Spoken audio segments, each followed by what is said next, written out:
Good morning, everyone. My name is Meg. I am our board president with SMB Med, and I am glad to see you all here today. How many of you have not been here before to an SMB event?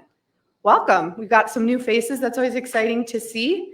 And thank you for coming back, all of you who I'm recognizing. So a little bit about Social Media Breakfast. We are focused on education and networking, and we do that through monthly meetings on the third Wednesday morning of every month here at Dream Bank. And we offer those here in person, or you can live stream it on our Facebook and Instagram pages. We have many board members in the room with us. If you're on the board, would you raise your hand? Josh is back there, Geneva's here, Liz is in the back. But we're always looking for new folks to join our board. So if you have been attending our events and you're interested in volunteering and being a deeper part of this organization, find one of us and check in. We'd love to fill you in. And speaking of, we have a new board member with us. And I'm not sure she was able to make it to this one today, but her name is Addison. And if you've been here before, you've probably met Addison. She has been at SMB events for the last 7 or so years. And she was also the recipient of our scholarship for Social Media Marketing World. And so she's going to be taking a bunch of courses and bringing those back to us to share. So we're really excited to have her join our board, and you'll be seeing her here throughout these events through the next couple of years. We also wanted to give a couple of shout outs to some volunteers who have really been helping us out. And again, we are always looking for volunteers to help us make this event and organization run. John Molina has been rocking the emails and helping us update our templates and get those out to keep you all informed of events that are coming. Joe Ballard, is he here today? No? He might be watching from home, but he's been writing our blog for the last couple of months. So that's been really awesome to have that. And Christina, who I also don't see here today, has been doing our social media for about the last year. So we couldn't do this work without them. So we just wanted to give them a shout out and say thank you. I wanted to also shout out our nonprofit spotlight in the back of the room, Joey's Song. It is a foundation that raises awareness and money for epilepsy research. And they do this really awesome event every year called the Freezing Man Festival, which is a play on Burning Man. And it's a very cool multi-day concert series that I believe happens at the Sylvie. And we have a volunteer in the back who can talk with you more. So we encourage you to go say hi and learn about this awesome organization. And a big thank you to all of our sponsors. We could not do this without sponsor help as well as a nonprofit organization. One of our amazing sponsors is Dream Bank, who lets us host our event here every month. I'd like to ask Jenna to come and say some words on Dream Bank's behalf. All right, good morning, everyone. Welcome to Social Media Breakfast. Welcome to Dream Bank. Generally, Andy's up here, but he's coming in a little later today, so you're stuck with me. But I did see a few hands of people that are a little new to Dream Bank. So I will give a quick introduction of Dream Bank, but we are a free community resource provided by American Family Insurance. So everything we do is to help people pursue, achieve, and protect their dreams. And we do that in a few different ways. One of the ways is with our beautiful space here.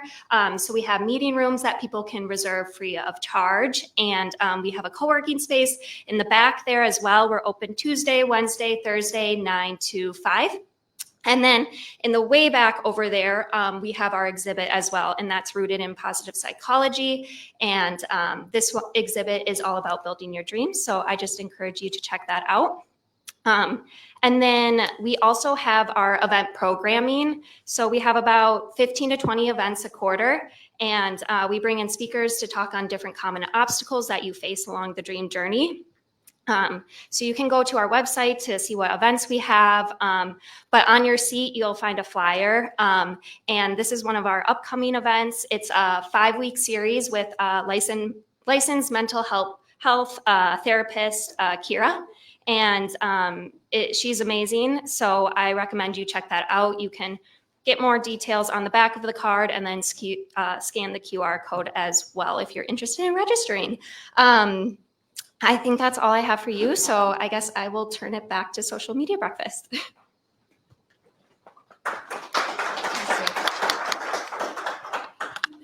Thank you. And then one of our other amazing sponsors is Serendipity Labs, a co-working space. Do we have someone from Serendipity who would like to say a few words?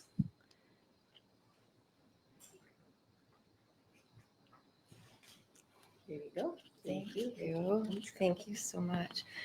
Hi, good morning. I'm Marissa, and I'm the operations coordinator at Serendipity Labs. First of all, I just want to say, I don't think I've said this up here, but I really want to thank Social Media Breakfast. Thanks for having me here and letting me kind of get up and say some things. So I'm just going to keep it really brief this morning. Our Worktopia membership is free. And if anyone's interested in coming out to co-work for the day, we're doing I have some complimentary cards, but you can just ask for Marissa, say you're from Social Media Breakfast. We're also doing 50% off meeting rooms. So come out, tour the space, say hi, co-work for the day, hang out, free coffee, and hope to see you there. Thank you.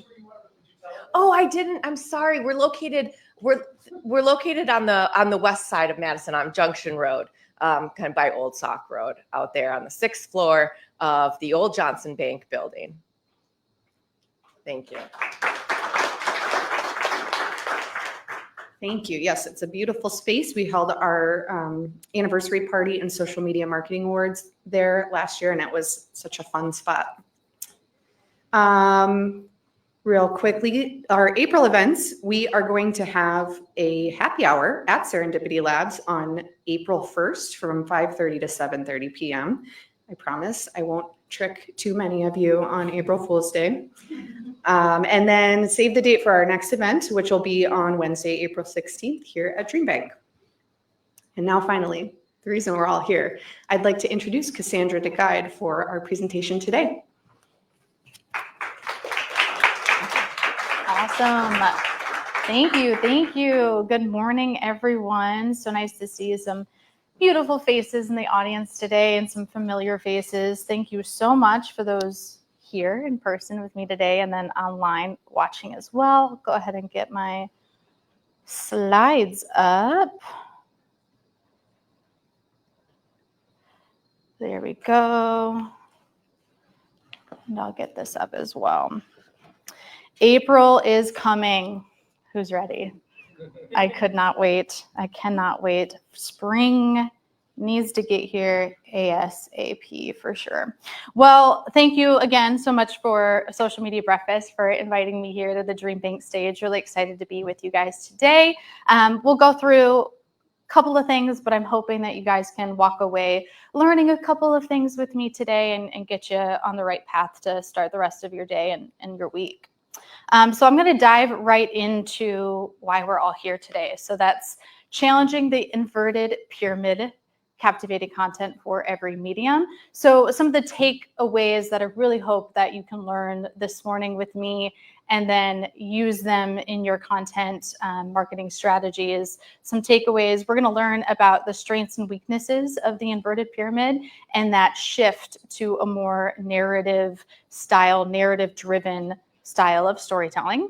We're going to go over some tools and techniques to approach stories differently.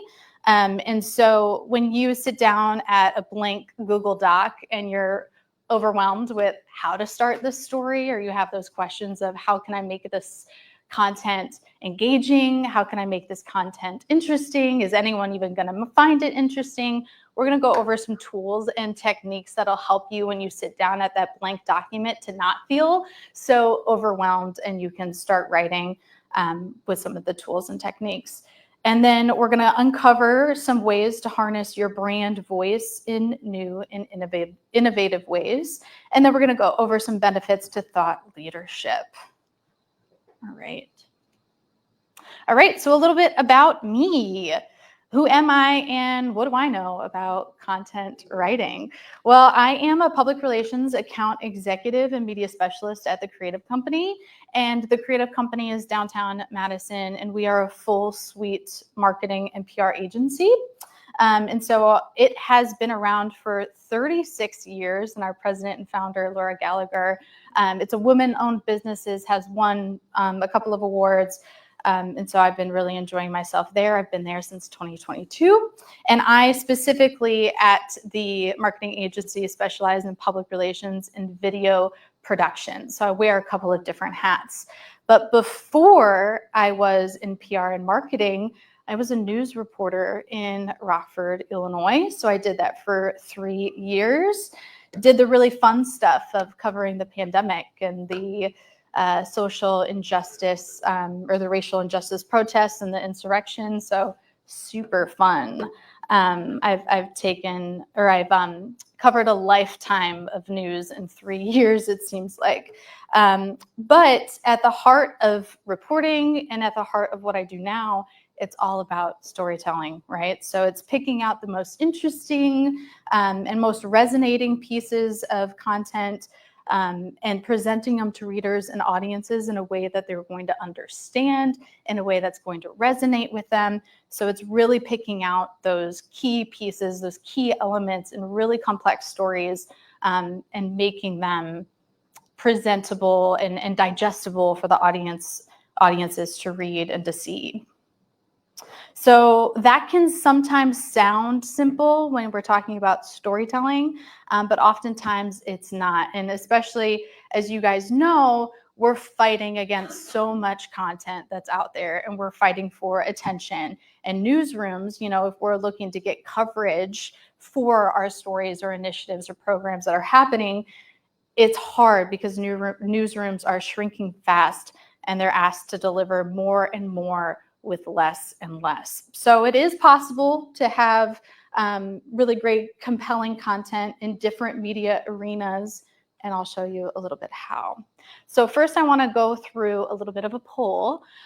So for people who write content, or if you are in one of those spaces where you might be a one-man marketing team, or you kind of dabble your toes in that for your brand or for your company, who here sometimes feels like the Corey Matthews from Boy Meets World, where they're terrified to sit down at a blank document and create content and to write content? Who here feels like Corey Matthews? Raise your hands. Couple, just terrified, run away, can't do it, run for your life, all of that. Now, who's this deer in the headlights dog, right? I had to get a dog in here because dogs are amazing. But it's like, oh God, I don't know what I'm going to write about. Is it going to be interesting? Is it going to be compelling? No one's going to read this. So it's kind of taking on that approach of, I'm not too sure. And then who here is Sydney Sweeney, who's the, I got this. Yeah, all right. I know what to do. I know how some strategies. Yeah, I've done this quite a lot. I know what pieces to pick out that might be compelling. All right. Well, today, we're going to cover quite a few techniques wherever you are on the spectrum. But if you are Boy Meets World or the deer in the headlights dog, we're going to try to move you towards the Sydney Sweeney today to make sure that you feel a little bit more confident when you sit down at that blank Google Docs to try to write some content. All right. So if you are on that spectrum of the, I'm not too sure, not too confident, I definitely know that I can improve in my content writing, you're not alone. According to 2024 findings from Content Marketing Institute and Marketing Pros, around 40% of B2B marketers surveyed say that they are challenged with creating consistent content and right content for their audience. So right here, I've got, creating content consistently, 42% of those B2B marketers who were surveyed say that was a challenge that they faced. And then we've got the 40% of getting the right kind of content for their audience, something that's going to resonate with their audience. And then we have 37% are challenged with repurposing content, and 27% are challenged with creating quality content. So the bolded items that you see on the list there are the items that we're going to cover today. But as you can see, there's challenges, right, to creating content effectively, compellingly, all the things. So you're definitely not alone. There's ways that we can infuse some strategies and techniques to help you improve. So like I mentioned, our goal today is to get you closer to Sydney Sweeney, to help you feel equipped, empowered, and confident. All right. All right, so the inverted pyramid versus the narrative accordion. Now, who here has heard of the inverted pyramid, right? Yeah, a lot, yes. So you already know this. You already know what it entails. We see it a lot. We see it mainly in press releases, but we see it a lot. And so we're going to talk about why it's effective, why it's been used for so long, but we're also going to talk about the weaknesses to that. And then who here has heard of the narrative accordion style of writing? Okay, good. That means that I'm going to tell you a little bit of something new about the narrative accordion approach. So we'll go through that. And then, like I mentioned, we'll talk about the strengths to both.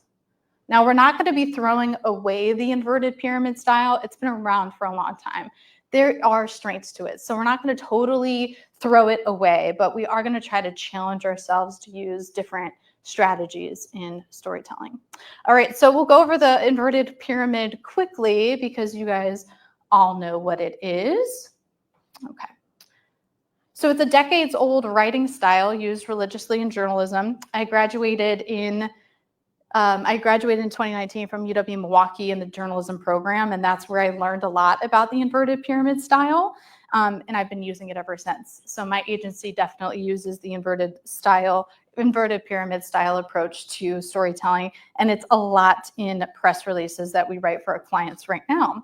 So it's still effective. Why? Why is it effective? So you can see in the pyramid, you all pretty much know this, the top is the lead, right? So it's that hook. It's giving the audience their 5 W's, the who, what, where, when, why. We all know that, right? And so it gives you the most interesting information right above at the top. So you get all of your core information of why do I need to know this information right now? Like what's new, what's relevant, those kinds of things, the who, what, where, why, the 5 W's. All right. And then it decreases in interest in facts. So in your body, you've got some of the facts that support your lead. And then you go down towards the minor details, maybe some of the details that are supportive of the top lead, but maybe aren't as interesting. Maybe it's the background information that an audience might not have to know, but it's important, right? Like it's important to understand the background information, the supporting facts, the comprehensive content that's important to the overall story. So this is also, like I mentioned, is really effective in press releases because it helps with scannability, right? You get all of your really important information and facts right at the top. And so for newsrooms who are struggling with less and less time and less resources, it allows them to look at what the news is, that what, and then if they need to get deeper and deeper into the story with more facts or more supportive claims and all the things, they can, if they want to, go down in the story and learn more. All right, that leads us to, okay, the who, what, where, when, why. There we go.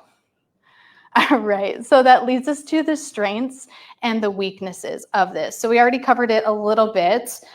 This is an example of a press release that our agency did for Literacy Network. And this was an event that happened. It was a joint press conference that happened in the summer. And we crafted this press release with Literacy Network, our client, to bring in some of their strategic messaging, but to share their information. They were announcing that they were merging with Omega Schools. So right at the top, it might be a little bit hard to read this, but in the top 2 paragraphs, it really covers the who, what, where, when, and why.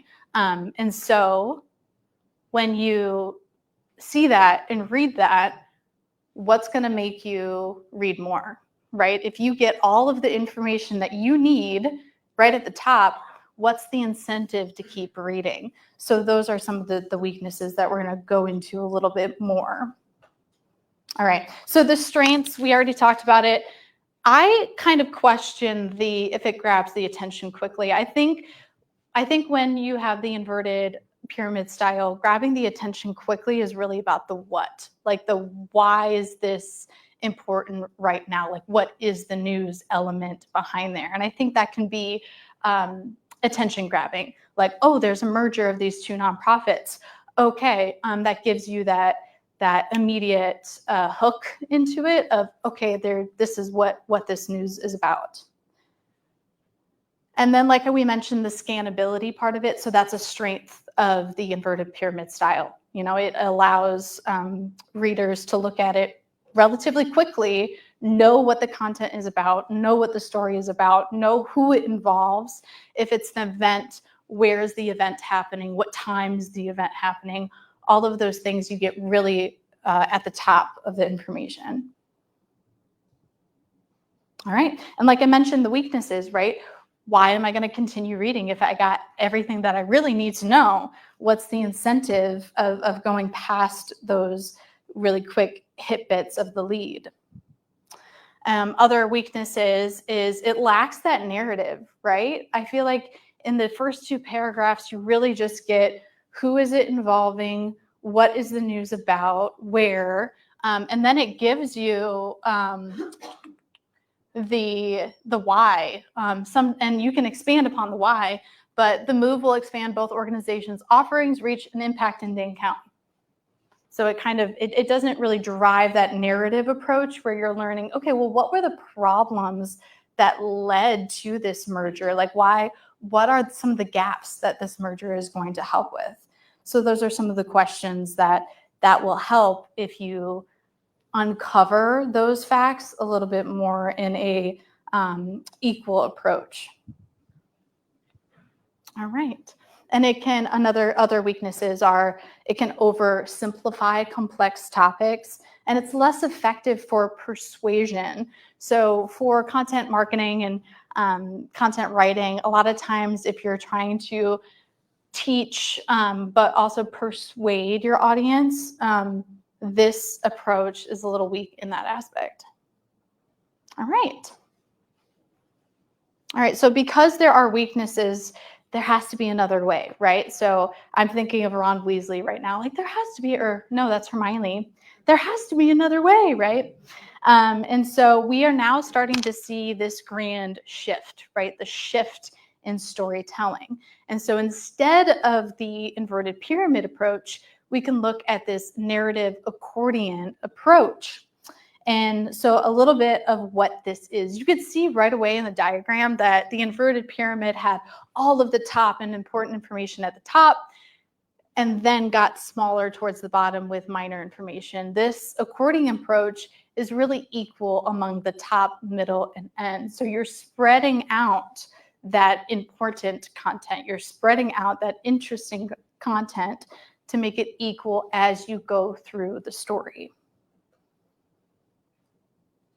All right, so this is a dynamic method of weaving rich stories that engage readers from start to finish. It expands and contracts information, so that is why it's called the accordion. It allows for deeper layers of storytelling and content and details. And in a survey, B2C marketers who want to differentiate their content should focus on quality and unique stories. So 84% of those who always or frequently differentiate their content say they do so by producing better quality content in comparison to their competitors.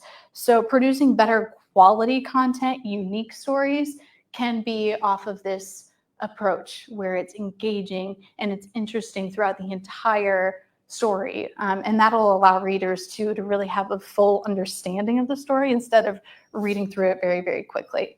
If you're reading through the content and getting more information as you go across, it's going to allow that information to absorb with readers. All right, so now at this point, you might be thinking to yourselves, yeah, okay, Casey, so if you're wanting me to write a story in a more narrative accordion style approach, I don't got time for this. Like, I don't got time to really thoroughly think out all of this information, make it compelling. You do have time for it. There's tools and techniques that I'm going to go through so that it won't feel so overwhelming. So like I mentioned, when you sit down at that blank Google Doc, you're not going, oh my gosh, what am I going to do? There are tools and techniques to help with that. Alrighty. So that leads to going into some of the methods and tactics. Now, I do have a video for the red shoe example, but we tried to play it earlier before we started. And so you'll be able to check out this video when the deck comes available to you. So the audio is a little wonky and the speed of the video, but you'll be able to watch that when the slides come out. All right, so there are 3 methods that we're going to cover, but there are so many different methods to storytelling, and that's kind of why I fell in love with storytelling, because there are no rules when it comes to storytelling. You can really get creative in a way that you're presenting information, and so we're going to go over 3 of them, but there are so many other ways as well. All right. And we know that the digital landscape and in digital marketing, there's so many different components to storytelling, right? You got your visuals, graphics, video, audio, photos, text, all of these things. And so it's really important to think about that when you're creating content and writing content, of how you can even tell a story visually. Like you can paint a picture with words, you can show pictures, right? So a lot of what we're going to be posting and utilizing today is not just going to be text on screen or text on paper. It includes graphics, it includes video or audio. So just thinking about those components as well. Okay, so chronological, we all know what that tactic is, right? So it's from start to finish. It gives you that timeline. The start, you can also start at the very beginning, or you can start in the present of what is happening right now. And then once you hit what's going on right now, take me back to what led us to get to right now. What were maybe some challenges that led to what is happening right now, or celebrations. All right, and then just be sure when you are using the chronological method that you're not giving everything away at the beginning, right? It's really easy to do that when you're going, okay, this is what's happening right now. This is why I want people to read this story, so I got to get that information out right away. You could still provide a hook or a lead without giving away all of your information. That way readers and audiences don't just not read the rest of your story, because they already get what they're wanting from the content. All right, so the red shoe method, this is my personal favorite, and this is the example that I have right up here. It focuses on one particular item, and then it expands off of that idea. So as you can see in this video, or just a photo of the video, we've got a firefighter helmet. Does anyone have maybe like an idea of what this story could be just by looking at the visual, a helmet? A fallen firefighter, okay. Yeah, good. It includes a fallen firefighter. So this example is a news story about how a retired firefighter found this helmet. It actually doesn't include a fallen, now that I'm thinking about it, but found a antique firefighter helmet that led him to go back to his roots and back to his fire station. And he came back to the fire station like 2 days or a day before 9/11. So it focuses on the helmet. The antique helmet is part of the story. And then it follows through that item to tell you more. It unpacks more of that story.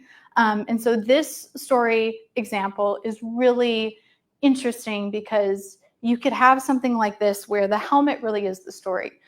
This retired firefighter talks about how he found this antique helmet, but he also creates a book. And the book is also called, like, It All Started with the Helmet. So it's following some item and then expanding off of that.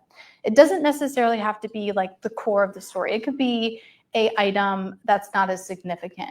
When you're thinking about like a red shoe, the story that I had gotten taught when I was back in journalism school was that there was a chaotic scene, and the reporter had started the chaotic scene zooming in on a red shoe and then expanding what happened in this chaotic scene off of that red shoe. And then at the end of the story, it came back to that. So there's different ways and approaches, techniques that you can utilize this, but the red shoe is definitely something that I enjoy because it's just a really fun way to tell a story, and you can utilize a simple item and you can utilize that as a symbol in your story. All right. And then startling statistic.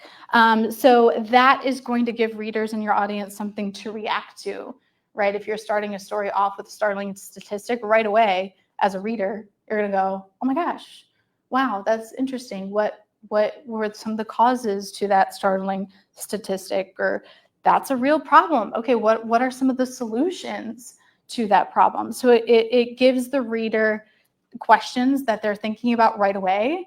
And how are they going to get answers to those questions? They're going to continue to read your story, right? All right. Oh, it's going to try to play. All right. Brand, voice, and strategic messaging. I'm going to check where we are with timing here. Good. Okay. All right, so throughout storytelling, no matter what, you don't want to forget about your brand voice, right? So that's so important when you're creating content and writing content to think about your company's brand voice, to infuse that into your writing. So when you're pushing out content, maybe you're trying to get out a couple of blog posts or a couple of pieces for a newsletter, you're trying to get out that content really fast. It can be easy to overlook your brand voice or overlook some of those messages, key messages that you curated for your brand, but it's crucial. It is so important. And then also if you have multiple people editing in a doc, right? Like, oh my gosh, the amount of times that we see when you have multiple people writing and then it gets deleted and you're like, oh my gosh, or things get changed. You know, the content can sometimes change when you have different kinds of brand voices coming to the table, but make sure you're sticking to your brand voice and those strategic messaging that you created. So everything needs to be rowing in the same direction when you're talking about strategic messaging and brand voice, right? You want to infuse not only your messaging, but also your goals. Everything needs to be rowing in the same direction. That's going to help with your SEO. It's going to help reiterate your brand's values and your brand's, like we mentioned, your messages that you're created. So that'll help in search engines, and that'll help reiterate that to your audience so that they know who you are as they're continuously reading a lot of your content. It needs to match up. Readers might not notice that you don't infuse your brand voice, but they will notice when you do. If they are continuously seeing the same messaging, your same values being reiterated, your goals, they're going to pick up on that, right? You might not, readers might not know your goals right off the bat, or read it one time and be able to teach that content. But if they see it multiple times, then they're gonna learn more about it. It's gonna absorb a little bit better. So some tips to infuse your brand voice and strategic messaging: avoid sounding like AI. Use AI as a tool, right? But I saw this as we were writing. You definitely want to, if you're using AI as a tool, make sure that you're infusing your strategic messaging, like edit that out to make sure that you still sound like you, your brand still sounds like your brand. And there's techniques for using AI to where you can really curate AI to help sound more and more like your brand. When you utilize it more and you're giving it your strategic messaging, it'll help output a little bit, but just keep that in mind. And then I would also try to avoid sounding too corporate as well, or layering content with like, this is our mission and vision, or it aligns with our goals to meet blah, blah, blah by 2030. You can infuse those goals without sounding too corporate. I think people hear your mission and vision and then they kind of start to tune out a little bit, but you can infuse that in different ways. All right. Prioritize authenticity. Authenticity is like a huge shift that's happening right now, right? Like we want people to be real. We want the companies that we support, the organizations that we support, we want them to be authentic and real and transparent and all of those good qualities. So prioritize that in your writing. You know, you can, especially when it's content like a blog post or content for a newsletter, you can be a little bit fun with your writing, and that will help draw audiences in, but you can be fun while still maintaining your brand voice. So like I mentioned, infusing that brand voice in there will still have that element where it's still meeting your brand's goals and voice. And then always steer towards your goals as well. So infuse your goals into your content, or make sure your content has a purpose. What are your brand's, your company's goals? How is this content driving to your goals? Always have content that are intentional, have a purpose, and are driving to your audience's goals. All right. And then the framework of hero's journey. So in this example that I have right here, this is Bella Domicile. One of our clients is a kitchen and bath remodeler here in Madison. And so we worked with them through a hero's journey framework to learn more about their process, but to learn more about their language and their voice, and to curate new strategic messaging for their website, for newsletters, for blog posts, for all those things. And so the hero's journey really helps to look at it from a lens of the reader, your customers, to look at it from that lens and to use some of those ideas, but also match your brand voice to meet the customers and the reader's needs as well. So just right here, we had asked customers of Bella Domicile, past customers, why they wanted to get a kitchen remodel and some of the pain points that they experienced in their old kitchen to make them want to get a new kitchen remodel, or to make them want to learn more about kitchen remodeling. So has your kitchen lost its flavor, right? So that's messaging that we created. And we learned that from customers who felt like uninspired, right? When you're in a kitchen that just does not function, you don't want to spend all this time cooking and all the things.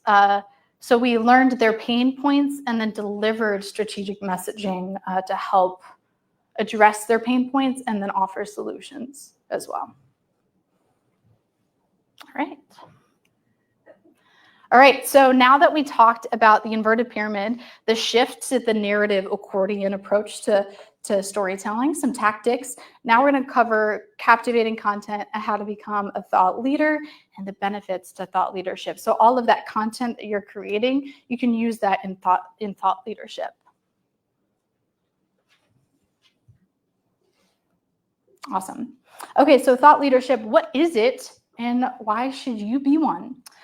So this is an example of in Business Magazine, and I'm actually going to pull this out of my backpack really quick because I wanted to show you the full spread, because it is just too beautiful not to show. Here it is. All right. So this is the In Business March issue, and on the cover is Lisa Falia, and she is the executive director of Red Caboose Child Care Center here in Madison. And Red Caboose was one of our clients, and we helped curate content and pitch stories for them. And so one of the stories was on the Child Care Counts program. Does anybody know about that? Yeah, it was so good, and it's beautiful. We've got kids in this beautiful 6-page spread. So just a really good story. I encourage all of you to read it. But yeah, so we helped them curate or think about the Child Care Counts program and how it would impact them. And then we helped them pitch out that story. But we wanted to have them highlight how it impacts Red Caboose, but how it also impacts our community and the childcare industry as well. So it highlights the affordability and the access of childcare. All right, so like I mentioned, it's not just about Red Caboose. It is about the Child Care Counts program, and it includes other information, includes state senator quotes, all the things. So it's really talking about the core issue of the story, and then it includes thought leaders like Red Caboose. So the whole reason why I wanted to share this was we talked to Red Caboose about the Child Care Counts program. We put out a press release, and we also included images of Red Caboose at the state capitol when they did a protest on the funding expiring for the Child Care Counts program. So we use that content to not only respond to the issue of the Child Care Counts program, but also drive that narrative forward, right? We're not just responding to how it's impacting Red Caboose. We're responding to how it's impacting the Dane County, and then also how it's impacting the industry nationwide as well. All right, and also when thinking about thought leadership, it takes time to curate these articles, and it takes time to be developed as a thought leader. But when a publication like in business is looking for sources or looking for thought leaders, they're going to go to people who are already in the conversation, who are already in the dialogue. And so Red Caboose was already well positioned because they not only responded, but they had talked about the industry challenges and solutions to it. They were known as an expert. So when In Business wanted to cover something on it, they went to Red Caboose. So that's all a part of thought leadership and how that can help your brand get known and spread brand awareness, all the good things. So being a thought leader, it builds credibility and trust, visibility and brand recognition, lead generation, because that'll help with SEO. And then it'll also, if more and more people are hearing and learning about what you're talking about, that can help within the lead generation and the consumer funnel. And then it helps with media interest. Like I mentioned, they're going to go to you as a resource and a source. And then it builds trust and authority as a thought leader, which is critical for long-term digital success. So if you're building trust and authority, you're going to get more viewership. You're building that network of people who are going to constantly go to your content to learn more about that industry. Okay. So in a 2022 report, B2C marketers said that the top 3 goals content marketing helped them achieve were creating brand awareness, building credibility and trust, and educating their audience. I love that component of educating your audience because it's not just about your brand, right? It's getting in the conversation, not just responding, but moving that conversation forward. So I challenge all of you when you're writing content to not just respond or talk about the initiative that's going on within your companies or the news that's going on within your company, but how can you tie that into something maybe nationally, locally, statewide? So I really encourage you to do that and to move the conversation forward in a interesting and compelling way. All right. So repurpose and maximize. So you've got some compelling content.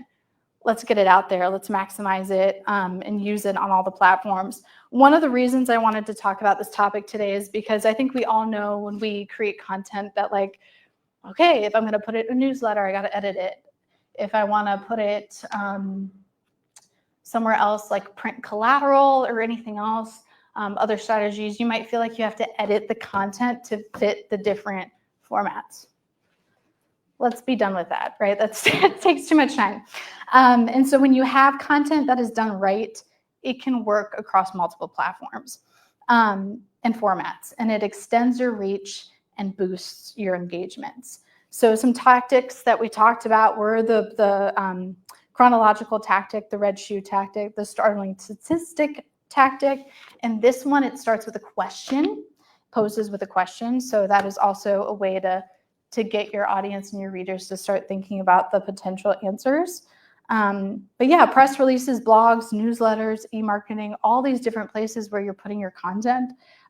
You can repurpose what you've already written. Just you do it strategically, right? So obviously you're not going to want to copy, if it's a page blog, you're not going to want to copy and paste that onto social media channels, right? But you can take the hook, that beginning part where you're using the startling statistic, you're doing a question, you're doing the red shoe, you're doing that compelling piece where you're hooking the audience in. Use that for social. Use that for print collateral, and then use the other content that you already created. So there's ways to do it to where you don't have to rewrite too much. You don't have to edit down too much. You can repurpose that content. All right.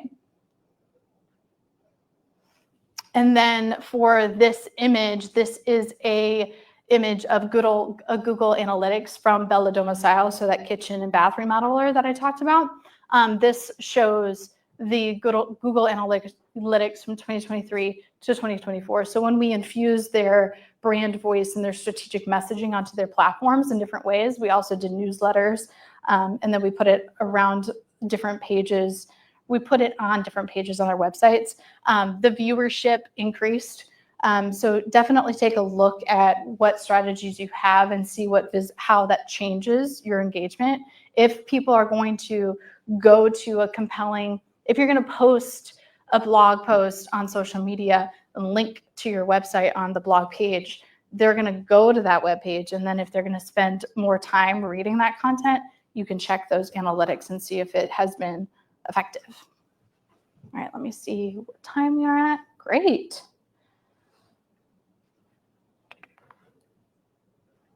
All right, that was my last slide.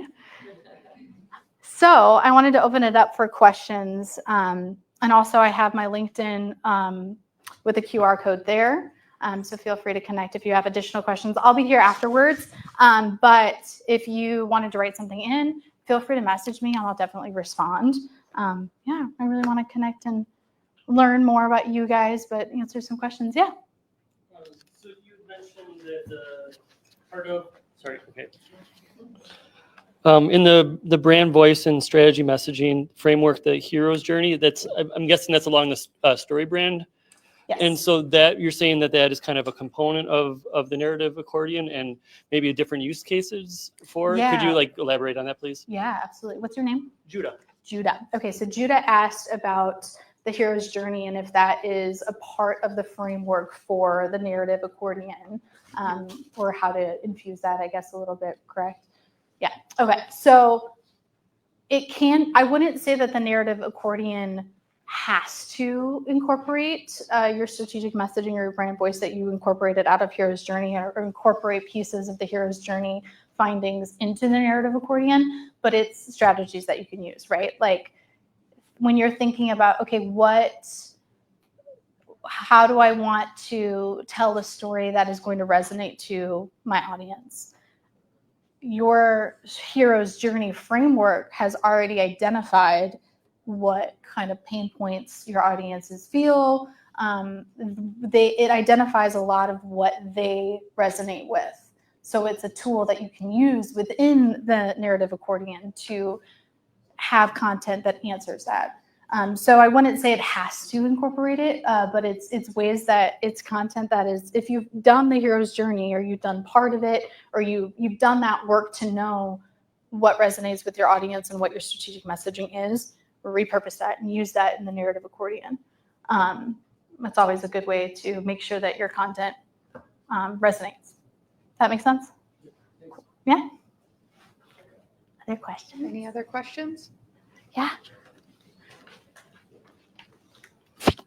I just had a question. So I do marketing for a very technical field that encompasses software. And so do you have any advice on balancing how technical we can go until it becomes, not as narrative or less captivating, versus we don't want it to be so narrative that, scientists that we tend to write to look at it as fluff? Do you just have any advice on that balance and how to know what is the right balance? Yeah, good question. What's your name? Liv, who showed up. Liv. Liv. Liv. Nice to meet you. Thank you for your question. Yes, Liv asked about how, if you are in a more technical field or you have content that you're trying to write and it's hard to get that narrative approach because it's just so much technical jargon that it's important to include, right? And when you're thinking about your brand voice, what is the brand? You know, you have to consider that, and it's tough. We have a client too that we're pushing a little bit further into, let's get a little bit more creative, let's get a little bit more narrative, and we're trying to push those boundaries. So I would try to push those boundaries as best as you can without losing your brand voice. And especially thinking about your audience, you mentioned that your audience, you're talking to a lot of other industry field, people who are in that same field. So you want to make sure that you're talking to those people. So do the best that you can with like pushing the boundaries of let's get a little bit more narrative. You can use a startling statistic, right? And then you can use that as or you can identify the problem and then the solutions that maybe your company has to solve the problem. And you can do that in a little bit of a narrative way of setting it up to where this is the problem. Here are the causes to the problem. We come in and we offer XYZ as a solution. So there's ways to make it a little bit more narrative, but I know it's hard with a lot of technical jargon and data, numbers, all the things. So just do the best that you can. Thank you. I have, All right. Go ahead. You mentioned earlier that you still use some of the inverted period or pyramid at times. When do you decide that something needs more of an inverted pyramid story versus when do you kind of lean more in some of the different narrative structures? Yeah, good question. What's your name? Jess. Jess. Jess asked about when to use the inverted pyramid because there's strengths to that and it's effective versus when to use the more narrative accordion style. Depends on what your goal is. What's your goal? Is it to get news coverage? Are you trying to just get that information of the who, what, where, when, why, easy, out there, fast? Or are you trying to tell a little bit of a deeper story? Or maybe there's a complex idea and the lead of the inverted pyramid that gives you a lot of the information. Is it too much information to give at the beginning? Or will it oversimplify what we're trying to say? So use those tools, but those ideas of what your goal is of that content, and be intentional with it. So if it's a blog and you're wanting to get a little bit more, I don't want to say spicy, but if you want to get a little bit more story driven out of that, then use the narrative accordion and you can still infuse those data and all of the things with information. But depending on what your goal is, if you're just really trying to get, we've got a new initiative, we don't have data yet, we're just announcing it, then maybe you can use the press release inverted pyramid style. Does that make sense? Yeah. Do you find that you blend them together in larger PR campaigns? Yeah, there is a Like, do you, blend. like, start with like, here's an alert versus here's the bigger story and then kind of incorporate together? Good point, Jess. Yes. So incorporating both strategies, right? Or having more content, to where you're using a press release first or a more inverted pyramid style first. And then maybe once the program has kicked off, you know, if it's a new launch of a program and you have more data to support it with, then you can come in with a more narrative approach and infuse that new data that you have, or more content is good where it's announcing or getting the information out first and then expanding upon it. Absolutely, more content is always good. You can trial and error to see what is more effective, especially too if you're planning on doing different platforms or different audiences. I know I mentioned that the narrative accordion is good for if it's compelling, it's going to work. If it's compelling, it's going to work. But also think about your audience. So we know that with this audience, press release style or inverted pyramid style is going to work better than do that versus other aspects. But the one thing I wanted to mention when infusing both strategies, scannability, right? Huge.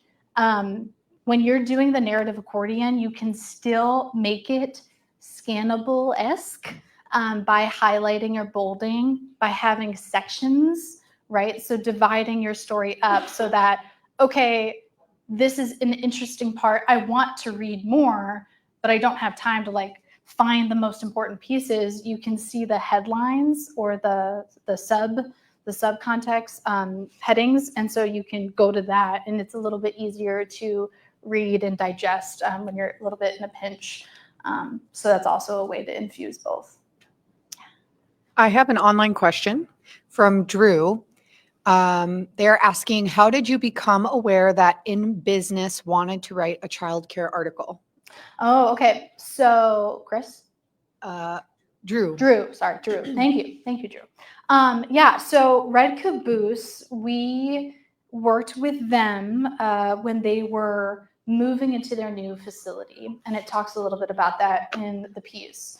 We specifically, for this piece, I do not remember us having a long conversation of the Child Care Counts program specifically for this issue.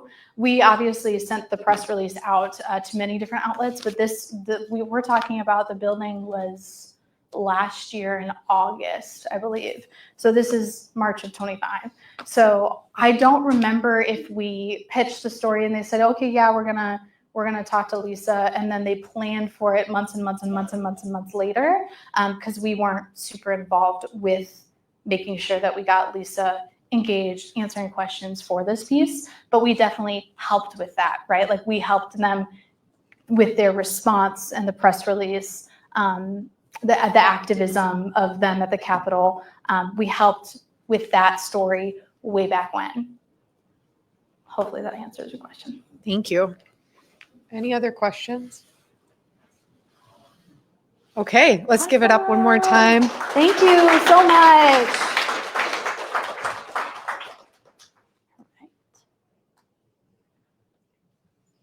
Okay.